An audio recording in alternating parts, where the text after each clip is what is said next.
I have to mention, I got this mailer here, Ruby. Let's see. It's called Latinas United. Now, I don't know who Latina, and there's all kinds of things going on. I'm getting all this things and who's mean and who's not mean and all this and that. And I don't know who's doing all this. And I don't know this group either. But it said Latinas United. That doesn't look like a Latino. Yeah, so normally you would think that. And here's the beautiful thing. This says it is an organization focused on Latino advancement and representation. So Latinas United, your organization is an organization, and I'm reading right here, Houston, focused on Latino advancement and representation. Well, look at that, who they're endorsing for mayor. Now, does that look like a Latino or a Latina or someone that's going to promote the Latina advancement? Well, gee, that looks like Senator John Whitmire to me. Yeah.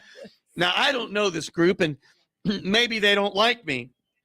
But, you have Robert Gallegos, who's a good man and been on council for, 10 years. Yep. They didn't endorse him. Wow. And he's been a neighborhood leader, and he's been all over the community. Now, Julian Martinez, I don't really know him, Right. but they didn't endorse Julian Martinez. No. So I don't know. It reminds me of the Tejano Democrats. Now, that's what is that, oxymoron, if there's ever been one? Right. Tejano and Democrats. And, of course, I've been a member off and on for, 20 years probably. And, of course, Ruby, they are all about endorsing Tejano Democrats. Right. The name of the group. Exactly. And the Tejanos, of course, means sort of multi-generational Hispanics that have lived here. They're American Latinos, right? Right. And I screened with them, which means they interviewed me to talk about who they're going to endorse for mayor. Mm-hmm. And the screening committee was recommending to endorse me.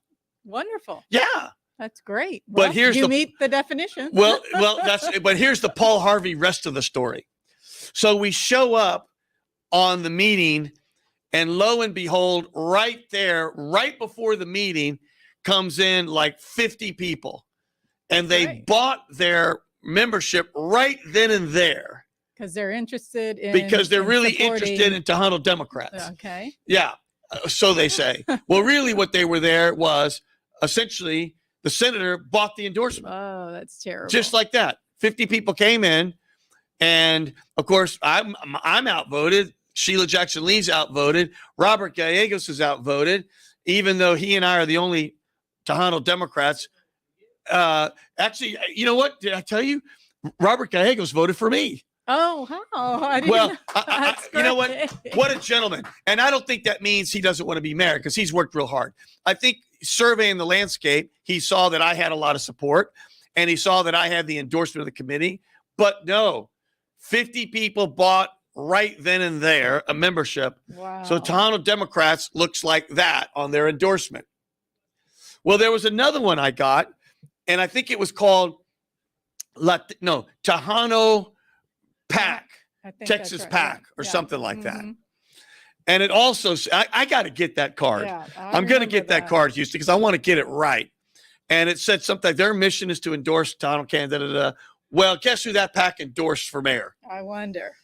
Senator John Whitmire. And you know what? Look, the senator has been a senator for 50 years. I understand that. But if your organization is about Hispanics, Right. and if you have the name Latino in it, and if you have the name Tejano in it, shouldn't you be like trying to advance Tejanos or Latinos? What am I missing? I know. Very grateful that you're starting to adopt. What am I missing? Yeah. I don't know what I'm missing, but I'm missing something. So, I'm going to get all these because, I may just mention it every episode for the next 5 years that I'm going to have this radio show, because I just want people to know. Inquiring minds like mine want to know. Well, do we have the Cambrell clip ready, producer? Very grateful that you're starting to adopt all of my pledge. I'm happy to have you sign it. I think we're going to hope go. You will adopt one more item. Stop that which one. Is, will you commit? Hold on. that you will not Okay, appoint we're going any to come back members to of the Metro camera, board and we're going to who, come back to all would these vote clips to as my take producer's Metro getting organized. resources The other to thing I plug wanted the to mention, city's Ruby, is financial Mr. Charles hole. Blaine. Would you pledge that, sir? Wrote a piece. Charles Blaine is a smart guy. Mm-hmm. He's on one of these morning shows, and I don't know his background or anything, but he's got a blog, and I consider him to be a pretty serious blogger. You know, there are certain bloggers that just blog, and there are certain bloggers that really, like Kuffner's another one, Right. Charles Kuffner. They're serious about their blogging. They blog regularly, and so they want you to know about what they want to say. Well, Charles Blaine, now I appreciate him doing this. It's dated November 2nd.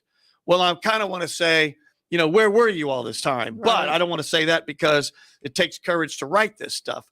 And he wrote it. So the headline says, Houston on a fiscal cliff, years of budgetary folly. Now, would you Google the word folly for me? What does that mean, budgetary folly? But years of budgetary folly leave the Bayou City facing steep budget gaps and debt liabilities. The term or the What's definition, it says lack of good sense, foolishness. So why don't we just say years? Because, you know, I'm just a regular folk. Years of budgetary foolishness There you go. and lack of good sense leaves the city of Houston facing steep budget gaps. So he goes on to write that, you know, Houston's a big city like others. It talked about kind of the stuff with COVID. And then it says that when the mayor took office 8 years ago, he was facing a $160 million deficit and pension liabilities of $7.7 billion. Okay. And then he mentions that the mayor said that instead of starting with $160 million in the hole, like he claims he did, that the next mayor is going to inherit a surplus of $420 million. Well, Charles says that is true only on paper because the federal money that we've been getting because of COVID is running out and the sales tax revenue is declining. So the structural imbalance, which means permanent imbalance, is facing a steep fiscal cliff. So he did acknowledge, the mayor, in the $6.2 billion budget that there's $160 million of federal monies that are going to close the gap. He says, but any gap, I'm quoting his quote, that may exist in fiscal year 2025 can be fully covered by the funding balance, placing the city in a good fiscal position. How in the world can he say that? When number one, the numbers are much bigger. Number two, we have been neglecting all our services from Right. water, drainage, Roads, trash pickup, streets, roads, and we haven't even reached an agreement with the firefighters, which could be several $100 million. How can he say that with a straight face? I can't even say it, and I not have anything to do with it. But it just says, just weeks after the mayor's budget announcement, his budget director told the city council that starting in fiscal year 2026, there'll be a gap of between 112 and 181 million that will grow to between 109 and 244 million more. But it gets worse. He quotes the Greater Houston Partnership, which is, again, the story I wrote here. And he says here that they released a report on the city's finances that confirms what people have been saying for years. That's code for Gilbert Garcia. Because I've been saying it for years. Yes. And I'm very happy to report that some of my colleagues, MJ Khan has been saying it, certainly since the beginning of the election. Jack Christie's been saying it, certainly since the beginning of the election. But for him, he may have been saying it from the dawn of time because he's been on council a long time ago. And, you know, I always give credit where credit is due. And so I'm giving credit where credit is due. So here he goes. In addition to the ongoing structural imbalance, Houston is facing significant liabilities. Here they are, Houston. $3 billion for deferred maintenance on roads. $3 billion. Wow. Okay. Plus another $594 million in deferred facilities maintenance. $1.14 billion to rehabilitate the city's water purification plant, $2 billion to comply with a federal environmental consent decree, and an estimate of $600 million for the firefighters. So let me just do the math there. That's a lot of gazinta. You know, like two people say, what's gazinta? That's what they call easy math. Yes. Which means 2 gazinta 4 2 times. So that's right. Sometimes I got to get my gazintas right. So there's $3 billion there plus $600 million. I'm rounded to $600 million. 3.6 plus another 2. 3, that's 5.6 plus the 6. That's 6.2 plus the 1.1. That's 7.3 billion. That's more than the entire budget of the city. So, and then he goes on to say that the city controller, where's that guy been, by the way? I don't know. You know, he kind of pops his head up every now and then and says a bunch of stuff, and then he goes and hides. But thank goodness he's saying things. An independently elected fiscal watchdog has been warning the city about long-term effects of structural imbalances. It says here, quote, the consequences of years of inaction and narrowing our structural deficit will force the next mayor to exhaust the fund balance anticipated to be smaller than our projected deficit. Now, I don't know exactly what that means, but you know what it means? Trouble. Mm-hmm. It means trouble. City officials have mostly ignored the city controller. I want to know what goes on city council. What are they doing if all this goes on? And I don't remember any city council member outright voting no on the city budget. Maybe Kubash did. I don't know for sure. You know, I'm going to check that. I need to fact check that, because if you know all this, how can you continue to go along when you know you're creating a bigger problem down the road? So it says here, Houston mayoral and council candidates looking toward next week's elections have made costly policy promises. Now, I have not made any. No, I know. In fact, I think I've made people mad, especially, you know, bike lane people, and they get mad at me all the time.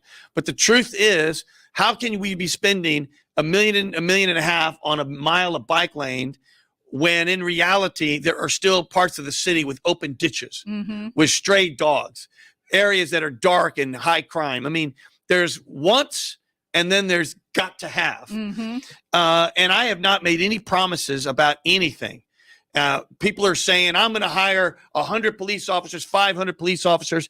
I have not said that at all. That's right. And I'm not promising when people want to do things. I forgot who was the other, you know, and I love animals, animal care, and we need more money. We need more resources everywhere, mental health.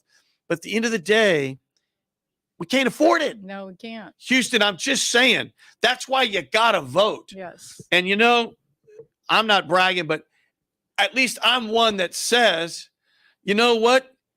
You got to vote. Make your Sally. I see Sally saying here, yes, vote, or forever stay silent. And then don't be complaining about City of Houston issues. That's right. My mother always said, if you don't vote, don't complain. Right? That's right. Exactly right. Yes. So vote. Charlotte's saying, go vote. At the end of the day, I'm telling it like it is, Houston.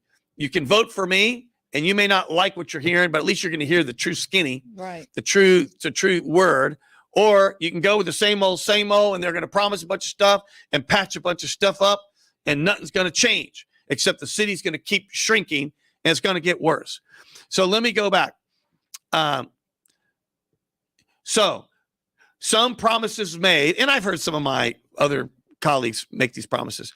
Hundreds of new police officers, faster response times, better trash pickup, more infrastructure maintenance, additional housing for the homeless, down payment assistance for first-time home buyers. And then he wrote, all will become increasingly unachievable when the financially reality sets in. Well, you know what? It's fiscally, financially unachievable now. That's right. You know, I mean, you just can't. So continuing, he then references a lot of the candidates. You know, Jack Christie has said that he wants to implement immediate hiring freeze. You know what? And so have I. Yes. I think that's right. We both want to do zero-based budgeting, which means you got to justify everything. The Greater Houston Partnership talked about trying to get early retirement. That's not so easy because then that's just a big expense that gets pushed to the retirement side and the pension fund side. And, you know, for the first time in a long time. We got to fact check this because I don't know for sure, but certainly for the last 10 years, the number of people who said that Houston is going in the wrong direction is now 53%, more than the majority. Wow. You know what? They're right. Yes. I hope they're voting. I hope they're voting. And there's only one guy that's been saying it. Yeah. That's me. I wonder, if all those people say it and they vote for someone that's going to do the same old, well, then you know what? That makes no sense. No. And there's another one. 57% have considered moving in recent years. 57. Interesting. Yes. Huh. Yes. 57%. So Houston, going back, let's see if my producer's ready. Do we have the Cambrell Marshall interview? So Cambrell Marshall, of course, is a Houston treasure. Mm-hmm. And you got to love him. Everyone loves him. I think everyone loves him. He's one of those guys everybody loves. And he's got that show Newsmakers, but more importantly than that, he's been the weatherman, and more importantly than that, he's been the gala chair or the main person for so many charities all over Houston for decades. Yes, he does great. Yes. Great work for So the city of here's Houston. Newsmakers. I was on Newsmakers. I taped it on Friday, and it aired, I think, yesterday and today. Saturday and Sunday. Yeah. So let's see what Cambrell had to ask me, and let's see what I said. Let's go. And welcome back to Houston Newsmakers, and welcome to Gilbert Garcia, managing partner of Garcia Hamilton Associates, former Metro chair, candidate for Houston mayor. How's your energy level after all this campaigning? I'm still ready to go. It's been fun, and the funner it is, the more energy you get from it. Yeah. The more energy you get from the people, the forums, all the activity. So I'm excited. We're going to go all the way to 7 o'clock Election Day. So what message that you've been given do you think has been most resonating with people you've been able to talk with? The most resonating issue is, frankly, me listening to them. I know I'm flipping it a little bit because people want to talk and they want to tell you their concerns, their dreams, their hopes. They really want to be able to touch a candidate to say, I really hope you do this, this, and this. I think what's resonating for my story is really my business background, the fact that I have not run before, the fact that I have no conflicts of interest, and that I can restore some of the confidence in government again. So we talked earlier with Lee Kaplan about the harsh reality of political polling sometimes. And the polls have come out and they haven't been friendly to you at this point in terms of what it looked like from early on and now 5% or so around that time period. Do you look at that? Do you pay attention to that? Or do you say, okay, that's what it is, I'm moving forward, I don't care? Well, no, of course we look at it, and we do, and we've done our own polling too. It's not quite the same, but I get where I'm at. At the end of the day, the only polling that matters is Election Day, and that's what matters. I am starting to peak, and I'm peaking at the right time, which is here come Election Day. What do you think has happened between the last couple of months and now that have helped you feel that you're pushing up? I think what's happened in the last 30 days has really been the undecideds are starting to pay attention, and the undecideds are starting to break, and they want something different than people who've been in office 50 years. They want something different, and they want to have confidence in someone that has no conflicts. And so that puts me in a very good position. You've put a lot of your personal money in this campaign. Any regrets about the return on your investment, or are you going to wait till Tuesday before you make that analysis? No, I'll make the analysis right now. No regrets at all. This is our home. We love Houston. We view it as an investment in our home and in our neighborhood and our community. So I'm happy to do it. And frankly, I wish I had done more. But ultimately, we're very pleased with where we are. Because remember, I came from zero name ID. Zero. To now my name ID is in the 50%. And so it's worked. Will it be enough? We'll see Election Day. So what's your biggest concern about the city's finances and the direction the city's headed now? The biggest concern, well, let me flip that one too. I am so glad that the Greater Houston Partnership finally has acknowledged where we are financially, because there have been a lot of people that have been silent, and it's now no longer acceptable to be silent. We need to recognize where we are with financials. We need to recognize that that $400 million surplus, or whatever they're calling it, is really not there. It's a facade. We need to recognize that we still are balancing our budget through stimulus funds, that we still have not settled the firefighters, that we're still losing opportunities in the housing department and health department. And so in my view, I think that the best thing is the transparency, and that it's all coming out and coming forward.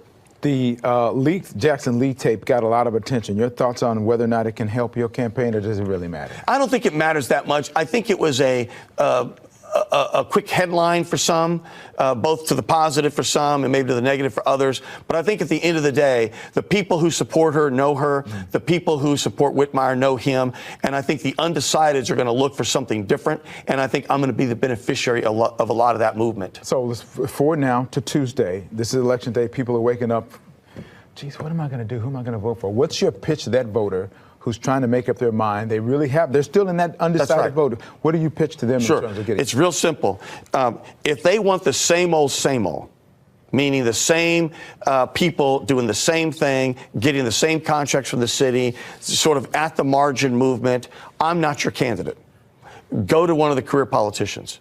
But if you're looking for someone that has no conflicts of interest, that has a financial background, and that's our number one problem, that has a pension background, that's another key issue, that knows transit inside and out, that's another key issue. And if you're looking for someone that's going to call the right shots and make the hard choices, that doesn't owe anybody, I'm the right choice. Gilbert, thank you. Thank you. Stay safe. Good luck on Election Day. Weather's going to be great, I'm told. Well, Houston, no matter what, please, no matter who you support, please vote. Make your voice heard. Thank you, Gilbert. Appreciate it. Good luck. Thank you, my friend. Thank you for having me.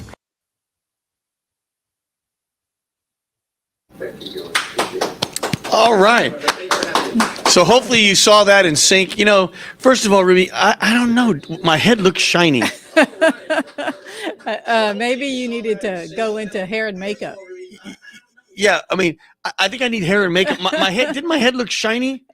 I don't know. And Maybe I don't know. I felt like I had the beaming light. maybe it was the beaming light. And you know what? It also, I don't know. Did I have dents? I don't know. I mean, do I have dents in my head? I gotta look at that again. But at the end of the day, thinking very hard. I was thinking very hard. Don't leave yet, Houston, because I want to show you all this very interesting exchange between me and the senator. He just can't answer the question. Mm-hmm. I mean, look, reasonable people can agree or reasonable people can disagree. Correct. And years ago, Mayor Lanier took permanently 1/4 of the revenue stream from Metro Forever. Right. And at the end of the day, you could argue that was a good thing, it was a bad thing. But one consequence was when people say, how come we don't have underground transit? How come we don't go to the airport? Well, that's why. That's right. We don't have 1/4 of the money that Metro was supposed to have. And it was meant to be, again, matched with federal funds. The amount of money that has not gone to Metro is almost $4 billion. And when you look at all the matching funds and everything else, you're talking about essentially almost 15 to 20 billion of spending on transit that we didn't have. That's terrible. So when people say, well, golly, well, that's why. Yes. So he wants to use more Metro money. And, we're going to talk about that because I want to show 2 more clips. But first, we have a question. Let's get this caller. Hello, Ernie? Okay, I'll turn for you now. Ernie, is that you? Ernie. Ernie.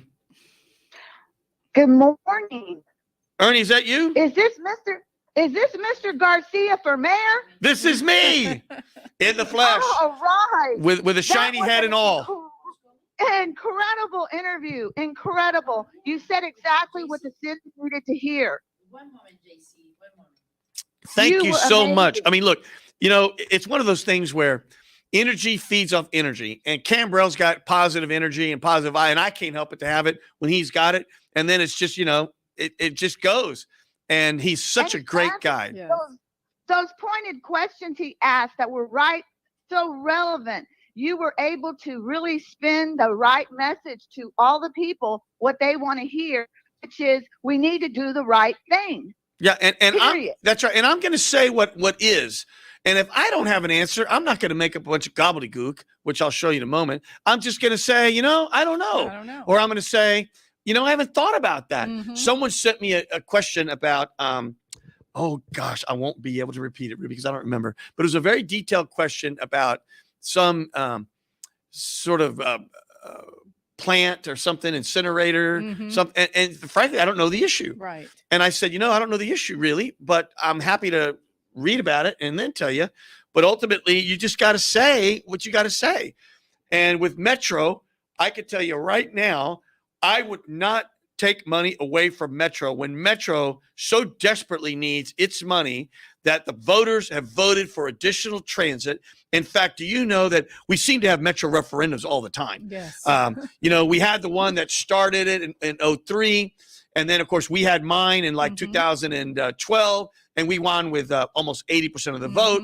And we had this last one with almost 70% of the vote. My goodness, stop beating on Metro, Bill King. At the end of the day, people have already spoken. And your poll of, he had 500 people in his blog.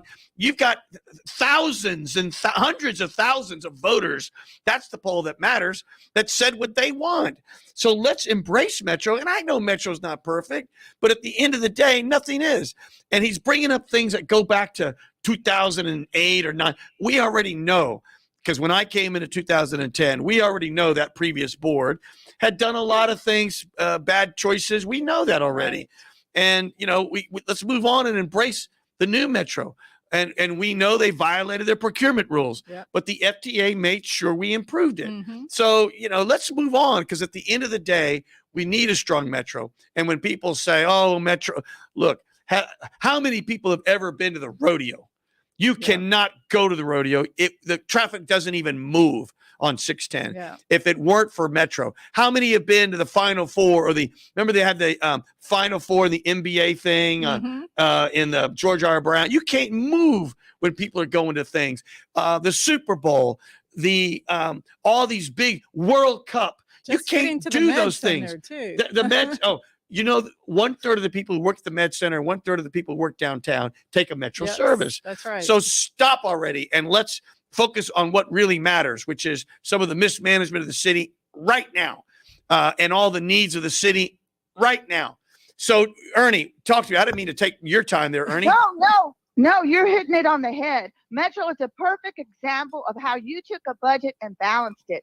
People in this city need to know you are the numbers guy. You are the guy that can get in there with a business mind and do the right thing. We don't need someone who knows how to push paper.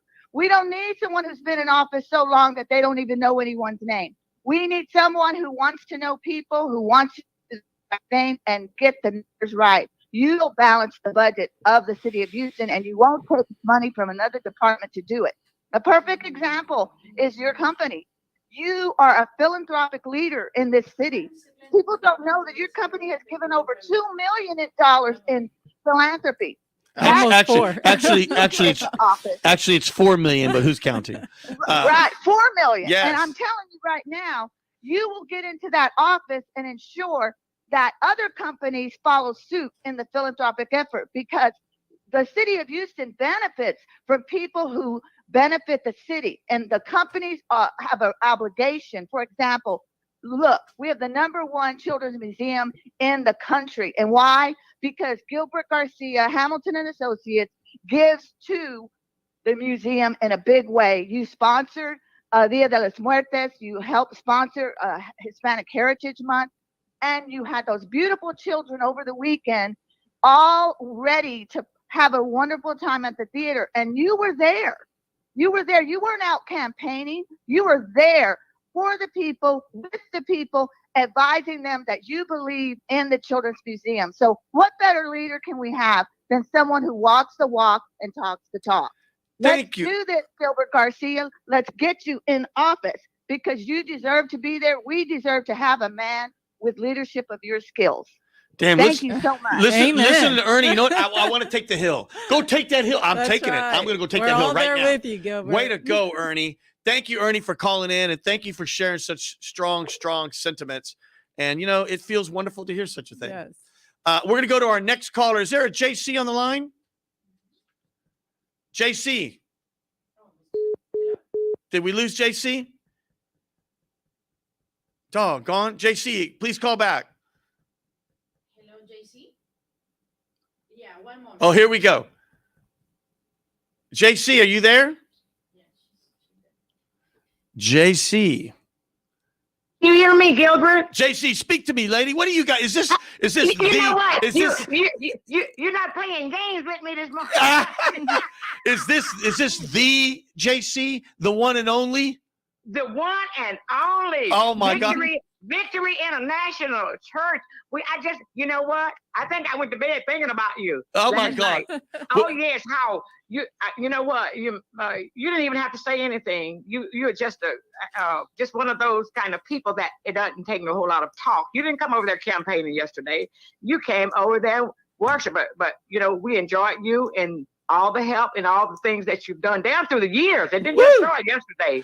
It didn't start yesterday. So we enjoyed you, and we know that you are going to be a great leader for the city. Ooh. Okay. And I just wanted to let you know how we just thank you. I want to thank you again for all the things that you've done for us at the VIC church and all. It wasn't no campaigning yesterday. That's the truth. And the lady that spoke 3 minutes ago, she summed it up. I don't need to go over that. She already summed it up. Okay. Well, JC, let me ask you something. So let's pretend I'm mayor. What are the things the November 8th or when the mayor is finally elected, what are the things that you want that mayor to do for the community? Just what the lady said previously. This Metro, I've been complaining about Metro ever since I've been in Houston. I've been in Houston for years, but I've been complaining. I lived in a city before I came to Houston, and the transportation was super in the park I lived before. But in Houston, I had to almost hours way back in the day. It's still the same way. But we need an improvement on the Metro. We don't have any transportation and no good transportation. That's one of the main things. But it's a number of other things. But like they said previously, that Metro has been real sad. That's my whole talk. Houston has the transportation is terrible. Yeah, we need more transit, not less transit. Mhm. More transit. And you know what? It's a shame that we're the fourth largest city in the world or the nation, whatever. And I wouldn't even want to tell nobody that if transportation is like it is. I know. And that's why I think a lot of things don't happen in here that happen in other cities, like when they have conventions, how they have conventions in different cities, like Chicago, Washington, places like that, are different places. And you know what? Because of this transportation, I found out it was because of transportation. They can't go to these different meetings and stuff like right. That's like right. To. And and I think that's terrible. Big as Houston is, all these people here, and that's I've been complaining about that. Well, JC, people tell me when they come in from out of town, because they know that I was so involved with Metro when I was Metro chairman, they are shocked when they look at I-10. Yes. And they say, you mean to tell me that there's Katy and here's Houston and you guys can't put transit there, but yet you built concrete prairie of I don't know, how many lanes is that each way? It's like 10 lanes each way. It's like one massive cement. Mm-hmm. And guess what? It's full. Yes. It's full. Yeah. The real lesson is to get the cars off the road, not create more ability for cars to fill the road. Whoops, there it is. That's right. Whoops, there it is. That's right. Because you know what? If people wouldn't be fighting going on these drive, we would have all this fighting, people mad and disgusted. That's right. The transportation. They get out mad because of the way the transportation system is. They really just disgusted, and I think it's terrible. I wish something be done about it. So with you in there, well, I know one thing we shouldn't do. Don't take any more Metro money away. I just saw Letty's, she had a comment about the environment. Letty's someone that has been fighting for clean air in this city for years. Yeah. She's been part of the whole Air Alliance group, and they do such great work. And I really appreciate her because they're always asking the right questions of candidates to really make sure they know where they stand and to educate them on the things that we need to do. Well, JC, you are such a joy. What do you want to say to Houston in closing? I just want I'm not telling people who to vote for, but I know that what you will do and what you can do and what you're going to do. And I just tell them that, vote their conscience. But I know that you will be a great asset to the city of Houston. And That's it. That's it. Amen. Well, You know, and then I told you what happened to me, Gilbert. You laughed and you said, "Oh, praise the Lord!" You know. Yep. Then I got ready to. I'm not gonna go all into details, okay? But when I got ready, and I just said, "Oh, wow," you know, and then click, whoop, there it is. You know what I'm talking about? You know, that's like a song. Whoop, there it is. Whoop, there it That's is. just like You know a what? song. Whoop, And you know there what? it is. You know, and I just appreciate you. That's all I can say. And really, I have been listening to you long before now on KWWJ, but I kind of really start paying attention to a lot of stuff. And that's why I'm talking like I'm talking. It just wasn't off the top of my head. Did nobody say, "Well, you go and do this for Gilbert, go do it." Did nobody have to tell me that? After listening to you all this time, I've listened to you, and that's just like I say, I know that all is well. Well, thank All you is well. so much for calling in. Okay, and you're welcome. Amen. Amen. I want to mention something. I saw an email there from Christina. Christina, you are right. I'm going to get to the bottom of it because I don't know what's going on with these water bills. I know. I don't know, but all I know is my water bill has gone up 4 times. It's gone up 4 times. In other words, it is now 4 times bigger now than what it was. I thought I read something about that they're increasing the bills to be more reflective of an estimated. There's something fishy going on. And when you have a city hall that has 2 people indicted in the city hall, when you have a city hall where the health department was raided by the FBI, the housing department, the director said it was a culture of corruption, he was fired, and the DA now investigated and raided them. When you have a city hall that did a procurement 4 times on this airport concession contract, I mean, you don't have any confidence in anything. No. So you know what? When I see that, I'm like, there's something, what's that saying? There's something fishy in Denmark. Yes. Now, I don't know who came up with that. And maybe there's a lot of fish in Denmark. I don't know. But at the end of the day, there's something fishy in Denmark because, and I bet you if we go into it, we're going to see a lot of people involved in some contracts and all kinds of things that I'm going to get to the bottom of, Houston. So just know that if I'm mayor, I'm going to get to the bottom of it. And if I'm not mayor, I'm going to talk about it on the radio show and we're going to get more information.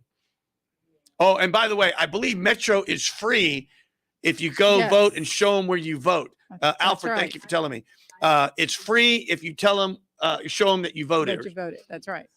Let us go back to, I want to show an exchange because I've been very concerned about this, Houston. Because the word is, again, there's all these secret deals and who knows what's real or not real. But the word is that, you know, the nemesis of Metro's Bill King. Of course, you know, that's all he writes about all the time. And so the senator is going to appoint him Metro chairman. And of course, he's, you know, anti-Metro has been. You could tell there's something going on because all his recent posts are all gearing up to take money away from Metro. So the word is that's what they're going to do, take money from Metro and all this kind of stuff instead of fixing the problem. And I asked him, so let's just see what happened here on this exchange. Let's play that first one. Producer. Grateful that you're starting to adopt all of my pledge. I'm happy to have you sign it. I hope you will adopt one more item. Now, I can't hear, but hopefully Houston can hear. Will you commit that you will not appoint any member of the Metro board who would vote to take Metro resources to plug the city's financial hole? Would you pledge that, sir, that you will make sure every board member of Metro is in support of transit? I'm running my campaign. Mobility is one of our highest priorities. Houston, Metro needs to be scrubbed. It needs to listen to our residents and go forward as we have a great city and have the mobility that we're looking for. Yep. There's the answer. Yep.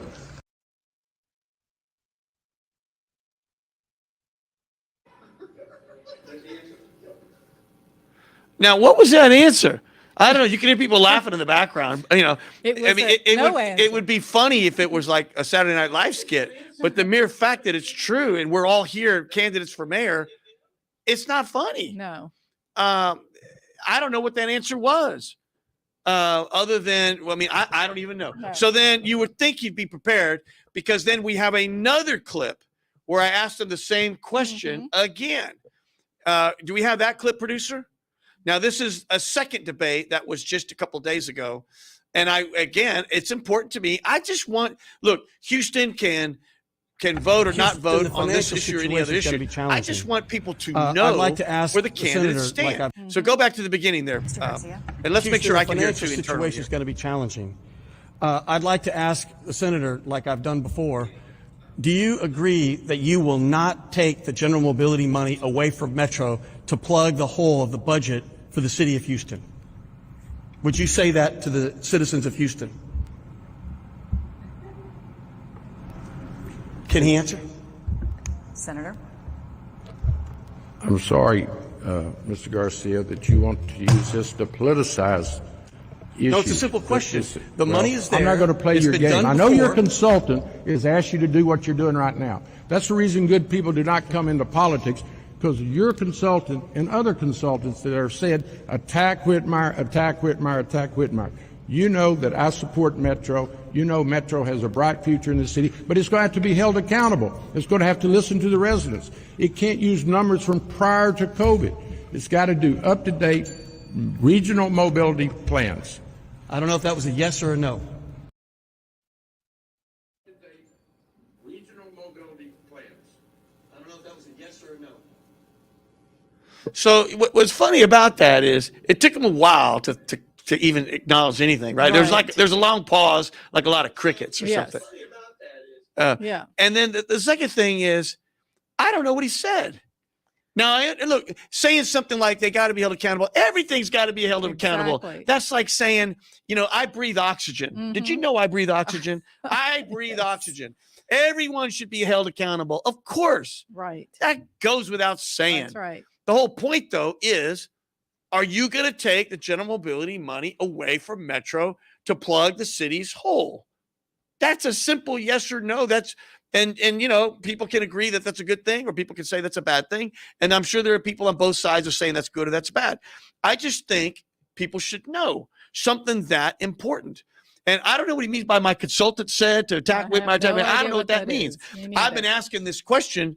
The first time was like, I don't know, 2 months ago. And you know who my consultant is? Didi Garcia. That's my wife. And I guess, she's my consultant. She and my daughter, Juju Garcia. But at the end of the day, I just think that people have a right to know where people stand on certain issues, like the Metro mobility, Yes. like DPS. I don't support bringing DPS into the city. I have seen what happens there in Austin. I've seen what happens in the Valley, and maybe it's a Hispanic African-American thing because, look, we teach our kids to, when law enforcement is asking you questions, you don't move. That's right. And you don't raise your hands. You don't touch your pocket. We teach our kids that. We have to. We have to. I have been a victim of racial profiling as a Latino. Yes. And so, at the end of the day, we don't need that. We need people who are trained. We don't need people who come in thinking they're weekend warriors, or we don't need people who are not aware of urban policing. That is not the answer. We don't, because that's like saying, well, then just bring the National Guard Right. and just militarize the city. My relatives my in-laws live in the Valley, and I've been to the Valley to see them. All you see is DPS everywhere. It's Wow. like an army. It's DPS, but they're everywhere, Right. Right. everywhere. And it just doesn't give you a feel good. That brings fear It to our does. community. It does. And then, look, if his idea is to do it, well, just say so. And then I asked him a question. I don't have that clip. I wish I did. And it said, how will you protect Yes. people of color, African-American, Hispanics, that from being racially profiled if you bring them in? Yes, And of he course, did he's ask saying that question. that's politics. No, it's not. How are you going to prevent racial profiling? Mhm. That's all we want to know. Right. I don't know. That seems to me to be a rational question. Let's get another. By the way, please vote. Jumpa Jess says, please vote. Please vote. Please vote. Please vote. No matter who you vote for. If you don't vote for Gilbert, that's fine. I just want you to vote. Make your voice heard. We got another caller there. Alejandro?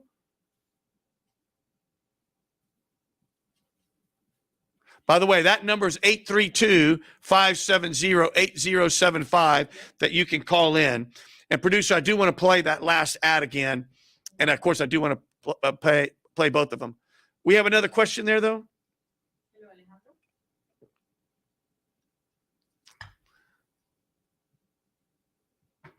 Nothing?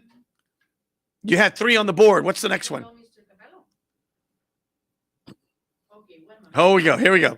Who do I have? Alejandro, you there? Alejandro, you there? Hi, I'm here. Isn't there a Lady Gaga song, Alejandro? I think you're right. Alejandro. That's it. Right? You know Is that what? right? Funny. I don't think I've heard of that one before. You don't know that song? I think No, it's I'm her. kidding. I've heard it. I've heard it several times. Okay. So Alejandro, what do you got for us, pal, on a tip from Gilbert, talk inspiration and prayer?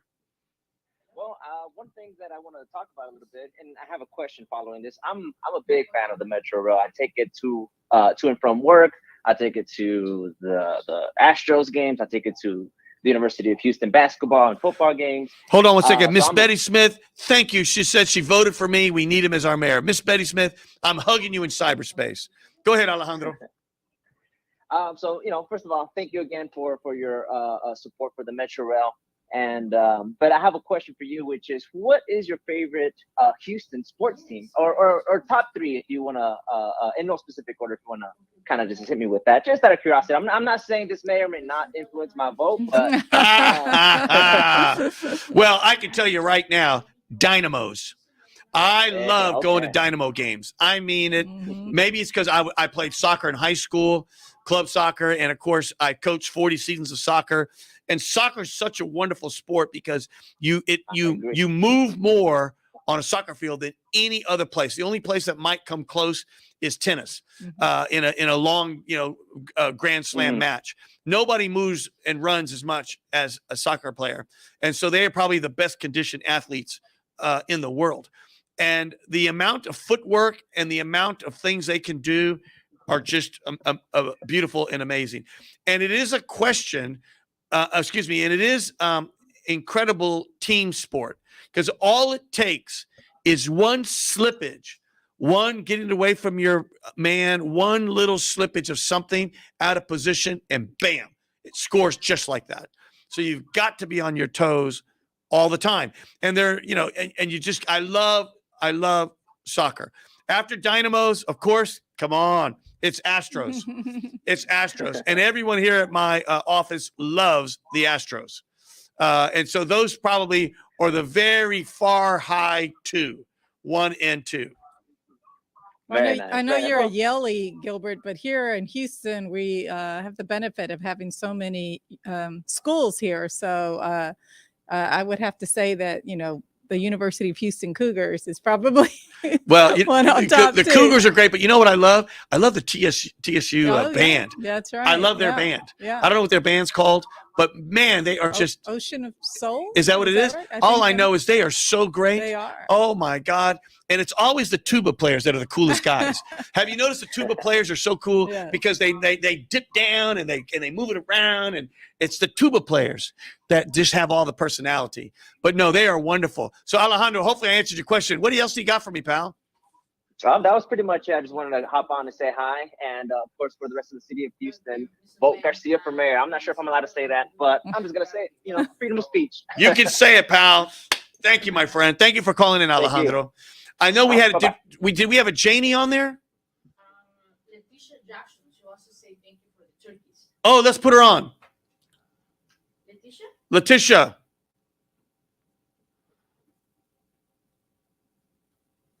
Letitia, you there? Hello, Letitia? Hello, can you hear me? Hello? How about Janie? Was there a Janie? Hello, Mr. Capello? Glenn Capello? Okay, Glenn. Is there a Glenn Capello there? Glenn, are you there, pal? Hello there? Yes, there is. Glenn, what do you got, my man? What do you got for us on a tip from Gilbert? Talk inspiration and prayer. Well, I can tell you, you're moving the needle in the nation. All my friends up in New York City and Wall Street, they keep on calling me and they're saying, who's this Gilbert Garcia? And you're putting Houston on the map. just like you said you would. You're going to make Houston one of the greatest cities in the world, and you're starting it. You're creating a real movement, for the first time, not just Latinos, but all minorities, whether they're Korean, Vietnamese, Asian, Black, Hispanic, African, they're all standing up to support you. They understand that it's time for them to have a seat at the table, and you're the one person that has that capability of doing for them. So God bless you, Gilbert, for doing the work. Very hard to be a politician. You're giving up a lot. You have everything. You don't need to do this. You're doing it for your family, for your town, Houston, that you love. You've had the chance to go back to Wall Street. You've had the chance to go to Washington. You've had the chance to do anything you want, but you're staying here in town and you're fighting for the common man. And that, my brother, is a godsend for all of us. Golly, Glenn, thank you for saying that. That warms my heart. I really, really appreciate you, Glenn. And thank you for those kind words. And Houston, on Tuesday, I'm going to be having my watch event at Toque, Toque, and that's right there on Post Oak. Is that where it's at, Ruby? Yes, it is right behind the Maggiano. Right behind Maggiano's. And by the way, not to give a plug, but I'm going to give a plug. Toque, those people do great. That is it Christina over there? Yes. She's wonderful. That's what's called an event center, which means you kind of rent out the place. And then, we're going to have heavy hors d'oeuvres, and we're going to have open beer and open wine. And it's going to be great.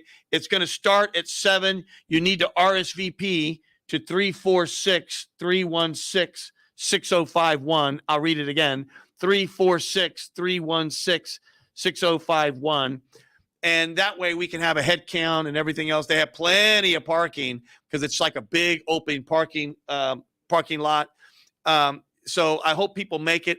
Election day, you got to remember, people died for our right to vote. People were beaten up. People had dogs biting on them. You got to go back in time. Women didn't have the right to vote for a long time. So we've got to cherish this right. And it's our right, but we need to cherish it.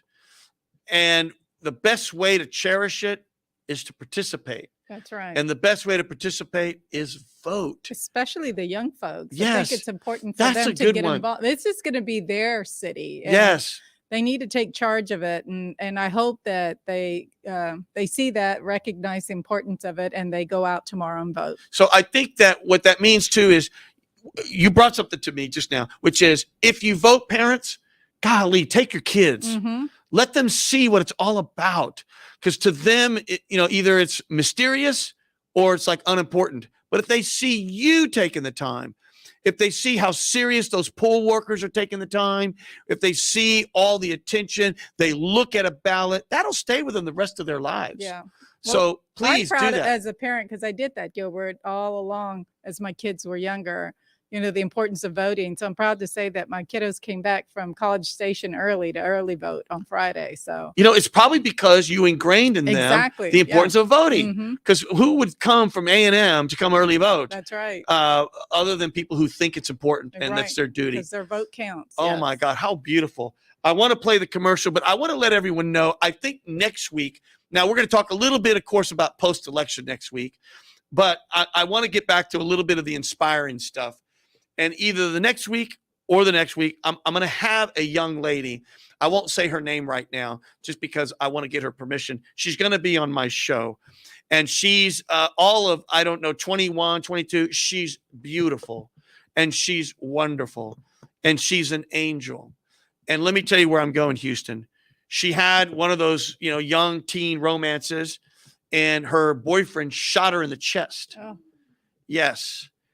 And she's been through multiple surgeries, all of those things. And he is in jail. Are you ready for this? He's up for parole. Oh, my God. How can that be?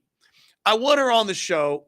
And what's interesting is she's not bitter or angry. I think I would be so bitter. I'd be angry. I'd be angry at, society, the Lord, everybody. She's just an angel. And there's something about her. She's really been touched by the hand of God somehow. So she's going to hopefully be on my show next week. So be ready for that. Let's play the commercial. Let's tee up that commercial because I think we're running out of time. I know we've got about 4 callers there. I don't think we're going to get to you. I apologize. But let's get the commercial in real quick. This is Gilbert Garcia of A Tip from Gilbert. Houston's not working for everyone. People don't feel safe. Potholes are everywhere. Water bills are skyrocketing, and minority businesses are struggling. That's why I entered the race for mayor. Read about my 100-day pledge to Houston at GarciaForHouston.com. Thank you. Political ad paid for by Garcia for Houston campaign. And then go ahead and put the other ad. This is Gilbert Andrew Garcia. Listen to my radio show, A Tip from Gilbert. Talk, inspiration, and prayer every Monday from 11 a.m. till noon on Houston's gospel leader, KWWJ. 1360 AM and streaming live on kwwj.org. Listen on the legendary KYOK 1140 AM and streaming live on kyokradio.org. KCOH 1230 AM, The Source. On San Geek Radio 95.1 FM 1460 AM. And Aliento Radio 101.7 FM and 1540 AM. Call in at 832-570-8075 and follow me on social media. See you then. So before we sign off, Houston, Ruby, I want to let everyone know, because I'm still on radio here another minute or so, and that is people are cynical. And I understand why they're cynical about politics. I mean, that's why I'm running, frankly, because I'm cynical, but I don't want to just sit on the sidelines and complain. And here's where I'm going. People say, oh, you just did this radio show because you're running for mayor. No, I started it 2.5 years ago. Right. And you know what? I'm letting you know right now, Houston, I'm going to keep going. No matter what happens on Tuesday, whether I'm in the runoff or not, no matter what happens in the runoff, which of course is in December, I'm going to keep this show. And as long as I have breath and the stations will have me, I'm going to be here. So this gives me a time to say something, which is I want to thank KWWJ for partnering with me. I want to thank KYOK for partnering with me. I want to thank KCOH for partnering with me, Aliento Radio for partnering with me, and San Geek Radio, because they have been with me from the beginning. And I'm very grateful that they believed in me and offered me this time, and they were willing to coordinate all the time so I could do it all in one simulcast. That's not easy to do. And I want to thank my producers, Daisy and Mauricio Marin, because they've been with me from the beginning. Without them, there could be no A Tip from Gilbert. And I want to thank my hostess with the mostest. Is that the right word? Hostess with the mostest? My own Ed McMahon, Ruby Dang, who's there to keep me going and on track. Well, it's been a pleasure, Gilbert. And you're right. We've been doing this for over 2 years. We've talked about a lot of interesting topics, and we're going to continue because there's so much to say. So much to say. So, Houston, I think that's it. We'll see you next time. This is Gilbert Garcia of A Tip from Gilbert. Houston's not working for everyone. People don't feel safe. Potholes are everywhere. Water bills are skyrocketing, and minority businesses are struggling. That's why I entered the race for mayor. Read about my 100-day pledge to Houston at GarciaForHouston.com. Thank you. Political ad paid for by Garcia for Houston campaign. This is Gilbert Andrew Garcia. Listen to my radio show, A Tip from Gilbert. Talk, inspiration, and prayer every Monday from 11 a.m. till noon on Houston's gospel leader, KWWJ. 1360 AM and streaming live on kwwj.org.